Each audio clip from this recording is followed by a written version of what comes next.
Are you open? Are you open? Ready, willing, able. Well, good morning, everybody. Good morning. It's good to have you here. It's good to see you. I'm so excited to be here. So excited to be here. And I'm so excited about our message series. For those of you who missed it last week, again, it is on iTunes, it is on sermon.net. And we're talking about mission possible, that it's possible to live on mission. Taking the mission and purpose, or the mission and purpose of Celebration Spiritual Center, using the words awaken, celebrate, embody, equip, and serve, and applying them to our life. So last week we talked about the God experience. We took that idea of awaken and understanding that, asking ourselves the question, what does it mean to wake up to something? And what we learned and what we realized is that we have to have an experience. That's what wakes us up. And so anything that is happening in your life right now, we know it's a God experience.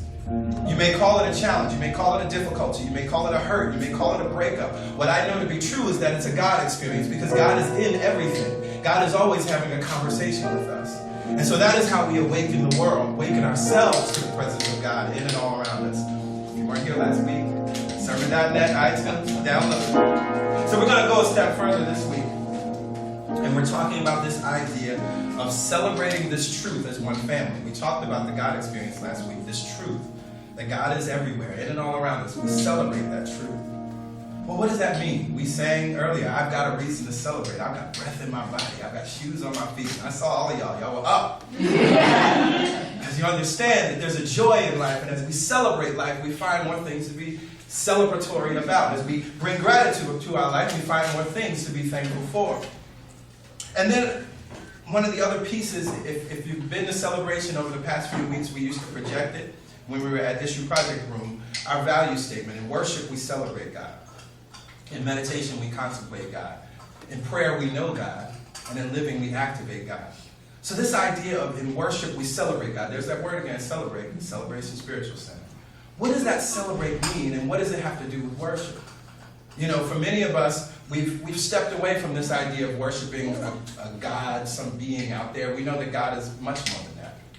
You know, I remember for myself, when I was in seminary, after my first year in seminary, I was troubled because I could no longer hold on to that idea of God that I had before. And I stopped using the word God because I didn't want to be associated with that God that hates the gays, that God that doesn't like this person or doesn't like that person, that God that's always mad at you. I didn't want to be associated with that God, so I said I won't use the word. But what I came to realize over many years was that as I chose not to use that word, I was also keeping all that God is out of my life because I had my own understanding of what God is. See, this is what I love about the 12-step program. It talks about the God of your understanding. Because God is just a word. We can call God love. We can call God peace. We can call God adore. Whatever word we want to use, the word doesn't matter. It's about what do you understand that thing to be and what is it in your life and what are you choosing to allow it to be in your life. And so what I had to begin to recognize, I gained a new love affair with this word God because it was about the God of my understanding. When I say that word now, I say it with power. I say it with conviction because I know I'm not talking about the God that hates this or that. The God that is interested in sin. We talked about a few weeks ago. God said, who told you you were naked? God sees us only as good. God has created us in its likeness and image and says, you are beautiful. You are my beloved son. You are my beloved daughter in whom I am well pleased. That's what God is always saying, or the God of my understanding. And our understanding at Celebration Spiritual Center, that's the God that we're talking about. And so when we talk about in worship, we celebrate God. This is who and what we're celebrating. Recognizing that it's not just a being, but that it's all of us. It's everything that we know and everything that we don't know. When I celebrate God, I'm celebrating the stars in the sky. When I celebrate God, I'm celebrating the planets. I'm celebrating the trees. I'm celebrating you and those that we don't know. I'm celebrating all that is. And so as I was thinking about this message, a story in the Bible came to me. And it's a story about Jesus, when Jesus meets the woman at the well. It's a familiar story that many of us may know. Jesus was traveling, going back to Galilee, and he had to go through Samaria. And one of the interesting things about Samaria is that the Samaritans and the Jews were pretty much enemies. They didn't get along at all. There were sort of cultural differences. They worship different, or saw God differently. I don't want to say they worship different gods. Because the Samaritan people really, truly believed in the God of Jacob, the God of Joseph, which was the same God that the Jews believed in. But as always, we want to find differences with each other. So, oh, well, you do it a little different than me, so I don't want to deal with you. But not only that, as we look at the story, Jesus stops at the well when he needs something to drink. And again, Samaritans and Jews don't interact. So that was already an issue. That was already a problem. He shouldn't ask anyone for a drink, and especially not in Samaria. But he goes a step further. Not does he ask anyone, but he asks a woman. Now, what's interesting about that is if you look at what was happening, particularly in the Old Testament, and you look at the laws and the way that men and women dealt with each other, there were a lot of issues, a lot of patriarchal issues. And so the fact that he would speak to a woman at all was out of code, out of custom. And not only that, but he didn't treat her as though she was some subservient woman. He had a conversation with her as equals. So this is very interesting, and it's one of the things that I love about Jesus. He was always breaking the rules. I love that. He was always doing the things that called the so-called custom of the day into question and said, this is really BS. Right? So that's the situation that we have with Jesus and the woman in the well. And there's a verse there that we're going to deal with this week, or in this message.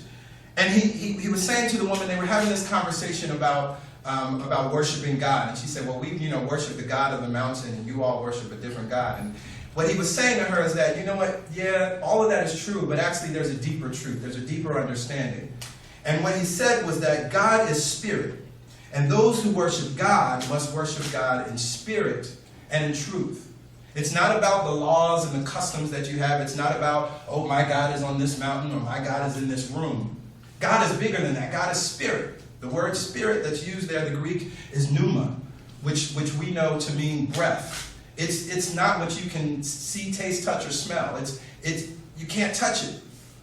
And we have to worship God in that way, from our spirit, but also in truth, which is with our knowledge, with our mind. It's not enough to just blindly say, oh, I worship God, or I love God, and you have no information. That's why we come to church. That's why we're here, because we have information. We're getting information. That's why we study. That's why we read. And so if we're going to worship, if we're going to celebrate who and what God is, we have to do it from our spirit, but we also have to do it with knowledge. It's important. And then there's another quote that I love that comes from Ernest Holmes. And these are the two pieces that we're going to deal with. God is spirit, and those who worship God must worship in spirit and in truth. But then Ernest Holmes said something that was bad. And the thing I love about it is that one of the things that's interesting when we think about new thought or spiritual teachings, again, we have a different understanding, a deeper understanding of who and what God is. But I said, where is the sense of worship? Sometimes I feel that that's missing. I want to praise. I want to celebrate. I want to be joyful about this life that I'm living. Well, Ernest Holmes said something that was deep. Ernest Holmes says, an evolved soul is a worshiper of God. See, we consider ourselves evolved souls, right? We know this truth. We may have deeper knowledge. We may know about ancient Kemetic texts, and we may know about this tradition and how that plays into the other tradition, and how really, this was really, they were influenced by this other tradition, and so you really need to know about that because that's really the deep truth. And, we know about the stars, and we can talk about astrology, and we can talk about chakras, and we can talk about tarot cards, and all of these things. We consider ourselves evolved souls, but Ernest Holmes challenges us. He says an evolved soul is a worshiper of God. But again, to me, it brings me back to that idea of who is God, as we've talked about, but then what is worship? What does that really mean? And so, of course, I went to the dictionary, which gives us a general definition. The dictionary says that worship is reverence, offered a divine being or supernatural power. It's an act of expressing such reverence. And that's a nice definition. But what I began to think about is that worship in this context, what we're really talking about is giving worth or value to something. And this, for me, is when it really comes back to our individual lives. Because I think of the question, and the question came to me, well, what are we worshiping in our lives? What do we give worth or value to in our lives? And I would submit to you that whatever you are giving worth or value to in your life, there you are worshiping. Whatever it is. If you give value and worth to the clothes in your closet, you're a worshiper of the clothes in your closet. If you give value or worth to someone else's opinion, you are a worshiper of other people's opinions. What are you worshiping in your life? Because what we also know is that whatever we pay attention to, it grows. Yes, yes? Yes. What are you worshiping? But then Ernest Holmes challenges us because he recognizes that we are evolved souls. We're deep folk. We're deep folk. We're spiritual folk. You know, there's the recent surveys that have come out that are saying that more Americans now consider themselves spiritual rather than religious, not embracing a specific tradition. We're deep people, evolved souls. But Ernest Holmes says an evolved soul is a worshiper of God. So what does it mean to worship, and why should we or why do we worship? Well, I have 3 points. One is one that we've touched on already. Because of who and what God is, that God, the divine, the great spirit, is all. That's important. Our second point is that in worshiping, we create a river of possibility. That's my favorite part of the message. It's always the second point that's my favorite. And then in worshiping, we step into and create a fresh wind. So what do we mean? Again, God, the Spirit, the divine is all that is. Again, in this room, we are experiencing God. When you look at me, you see God. When I look at you, you see God. In the song we sang earlier, I'm celebrating the God in you, celebrating the God in me. And so in Celebration Spiritual Center, we celebrate the magnificence of God in and as you. As I celebrate all that you are, your beauty, your greatness, your brilliance, your amazing talents, what you bring to the earth just as you are, I am celebrating God. So this is why we speak well of each other. This is why when Yolanda has a success, I lose my mind because I recognize that I'm celebrating God in that moment. You know, when I see Waylon here, I'm celebrating God and all the joy that he brings and is, that is God being here and right now. God is all that there is, and we talked about that last week, that idea that in God we live, move, and have our being. Just as the fish of the ocean are swimming in the water and there's no separation between the water and who and what they are, so we are. I was watching Star Wars this week. I'm doing research for a future series. We're going to do a series on sci-fi and spirituality. And yeah, it's going to be really cool for the summer.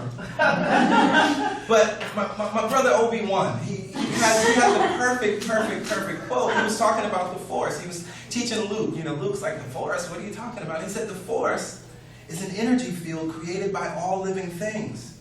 It surrounds us, penetrates us, and binds the galaxy together.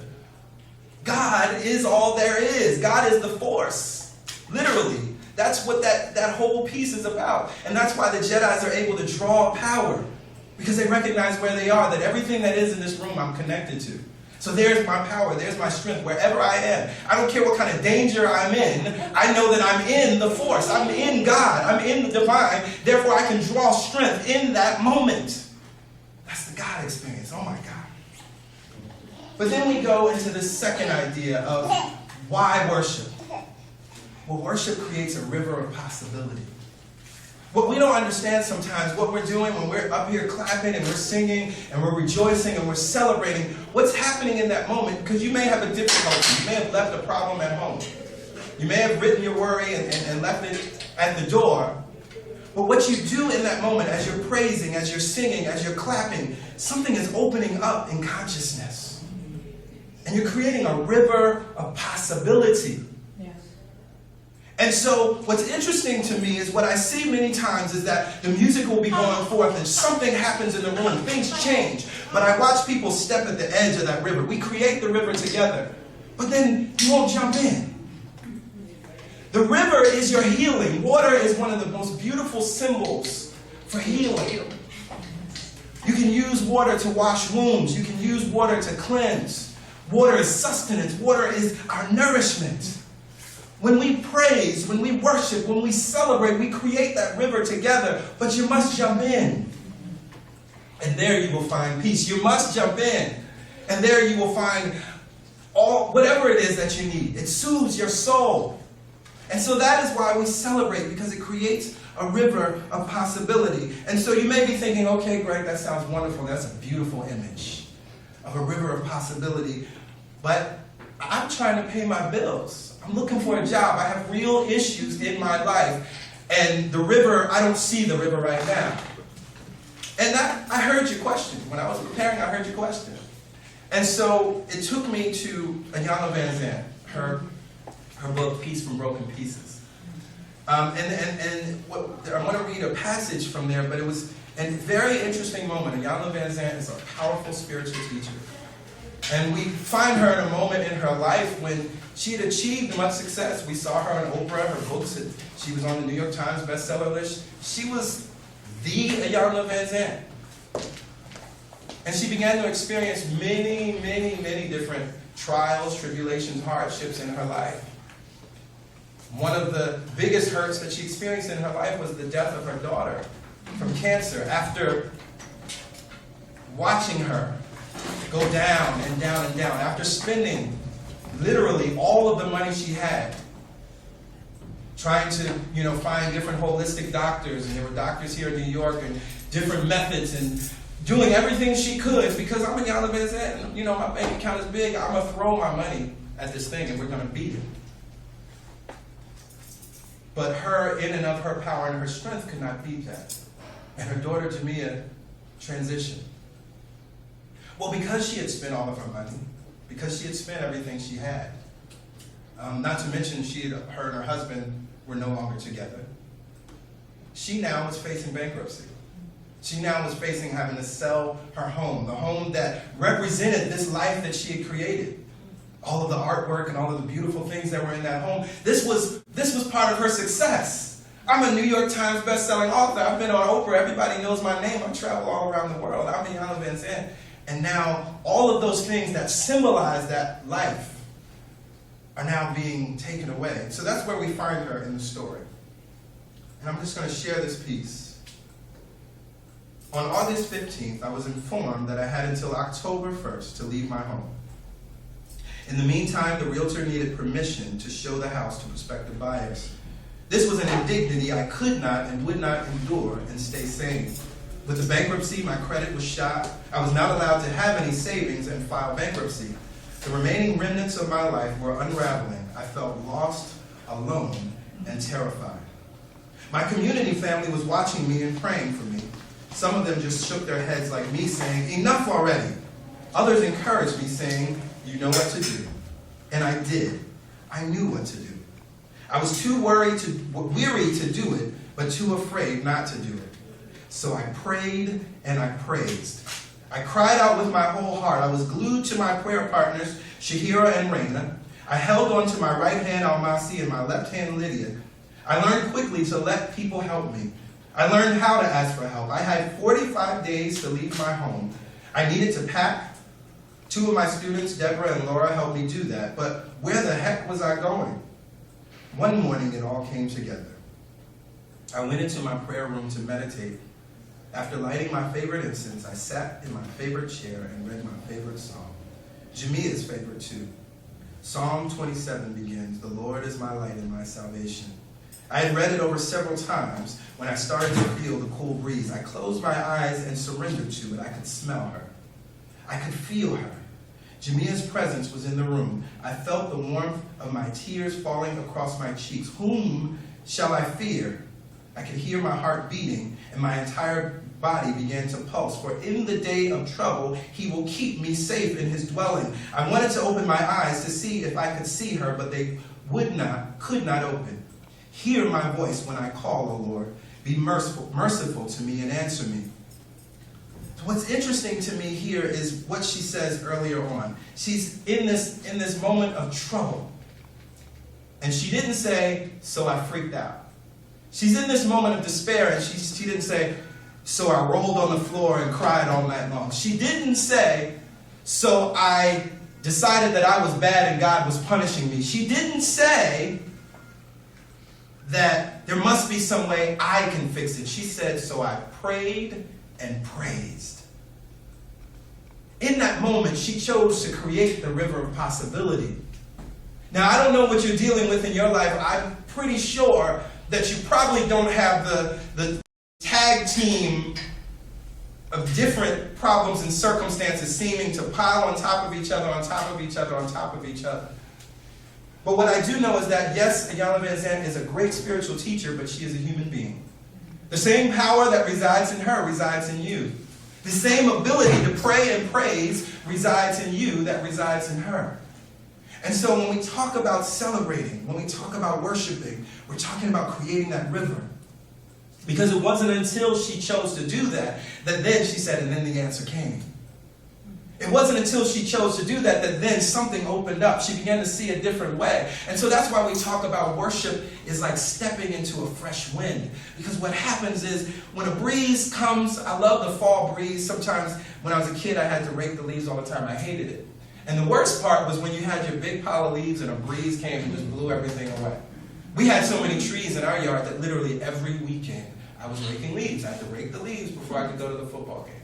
That was the deal, right? So I'd get up early and do that. But the worst part was if any breeze came, I'd get my piles together before I could bag them up. The leaves are everywhere. But that wind is beautiful because in this example, the leaves are your difficulties. The leaves are your problems. The leaves are your challenges. And let that wind come in and blow that mess away because now you can see the ground. Now you can see where you're standing. Let that wind come in and blow away the circumstances. It clears your mind. And now you can live in possibility. Now you can see another way. Now you can have that, oh, wait a minute, I forgot about this moment. Or, oh, wait a minute, I remember this to be true moment. Oh, wait a minute, I don't have to stand for this. This is what our worship and our praise does. This is why we celebrate the magnificence of God in and as you. Because it changes your entire situation. It changes our entire life. And so we must understand that worship does many different things. Worship heals. Our worship transforms. Our worship affirms. Our worship is prayer. But most of all, worship requires you. It requires your participation. Many times we think, as human beings, I'm supposed to do it. I'm supposed to make it happen. And the only thing that you have to do is what we're talking about here. Open yourselves up. Celebrate the truth of who and what you are. Celebrate the truth of who and what your brother and sister is. And then you begin to open up. You give the Spirit of God, all that is, the opportunity to move on your behalf because the how is not up to you. It never has been. It never will be. You may have thought you did some things in your life, but I'm sorry, it really wasn't you. It was God acting through you. It was God living through you. It was God moving through you. And what I also know is that we can look back through our lives and understand those times when we made things happen, but oh my God, how hard was it? It was so difficult. And it was like trudging through the snow for no reason. And so I submit to you that this life of worship, that this life of celebrating who and what you are, celebrating the truth of life, this is the easy way. We may have done it another way in the past, that's fine. But there's an easy way.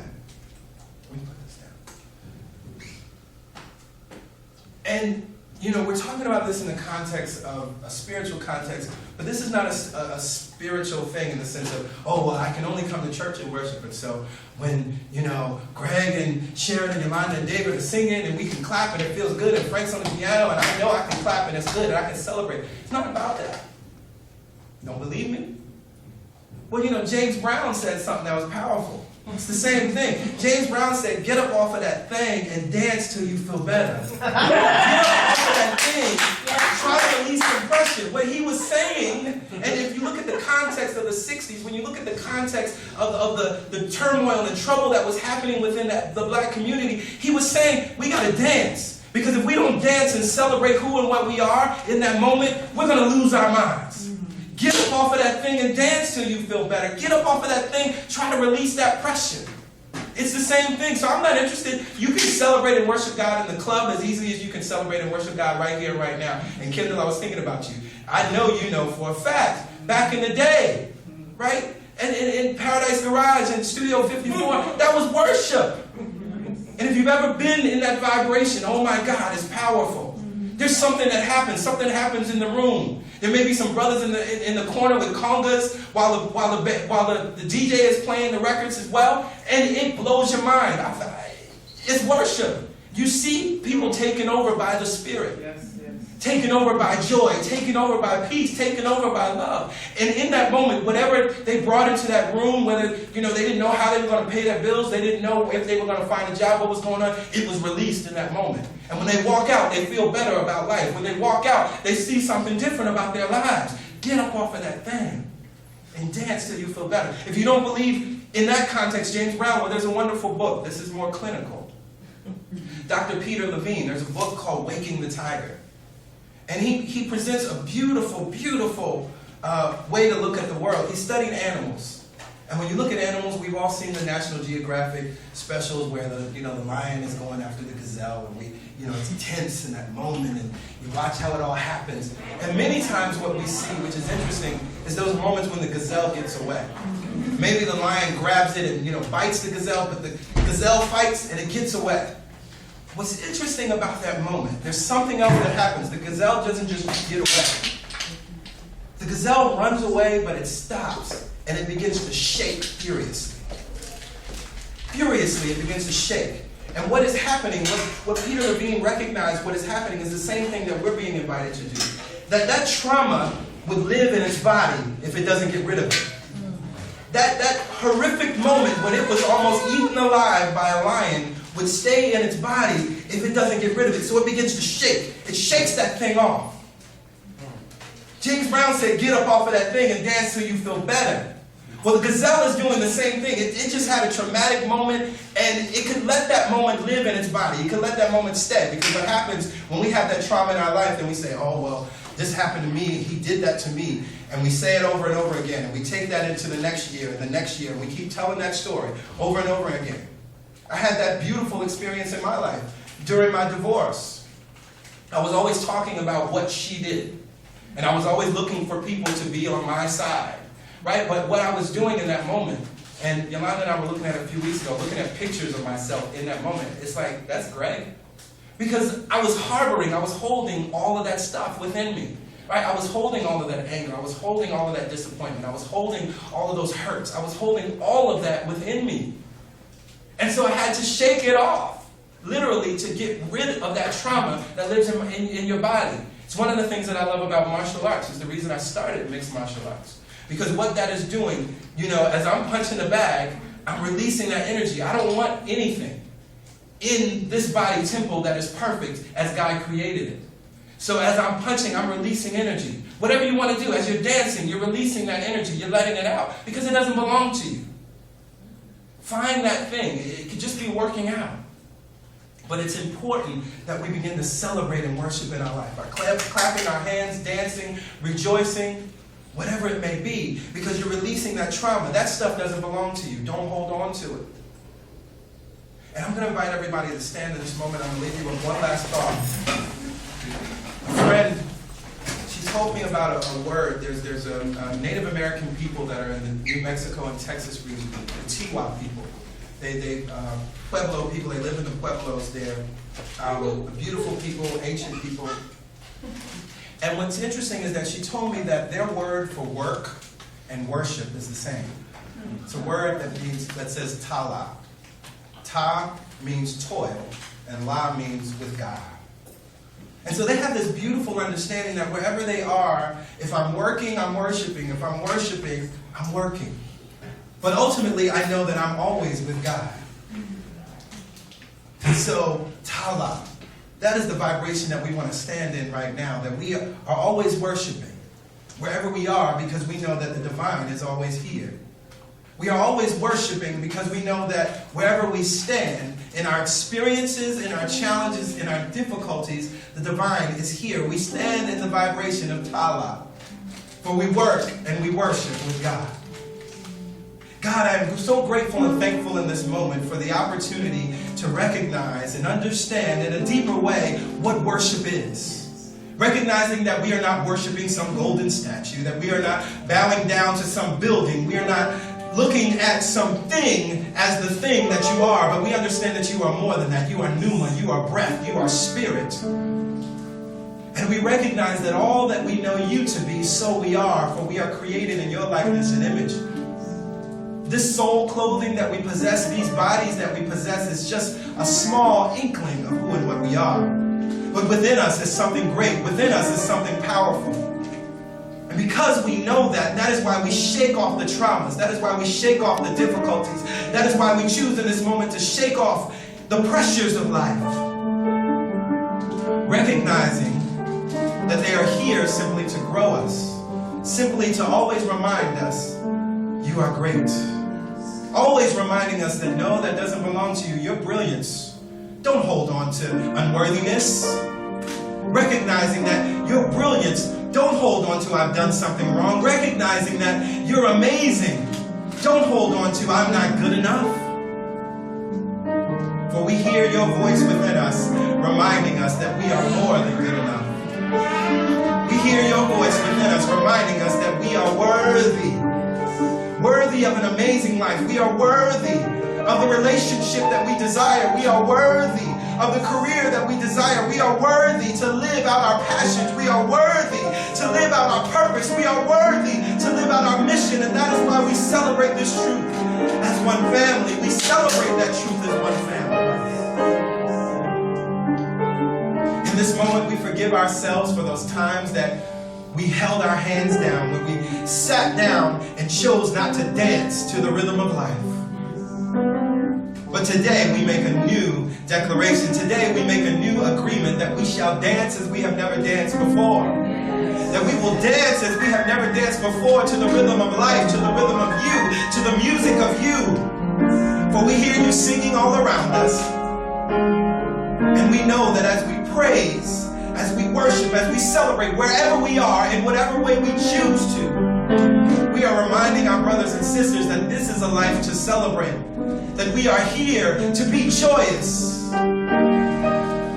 And that is why the scripture says, let everything that have breath praise the Lord. Let everything that have breath praise God. Let everything that have breath praise all that is. Let everything that have breath praise and magnify and celebrate and worship and praise and magnify all that is. For as we praise you, we are praising the beauty of ourselves. As we praise our brother, we are praising the beauty of ourselves. As we praise our sister, we are praising the beauty of ourselves. And God, I speak a word of blessing over each and every person in this room and each and every person within the sound of my voice. For I know that we are going to celebrate this week as we have never celebrated before. I know that we are going to worship this week as we have never worshiped before, because we know that all of life is our worship. We know that all of life we are worshiping, for we are standing in that vibration of Tala with you, always with you. Whether we are working or whether we are here at church, whether we are with our loved ones, wherever we may be. For this, God, I am so very grateful. I release it back to you in gratitude. And together we say amen. Amen. Ashe. Ashe. And so it is. So it is. So it is.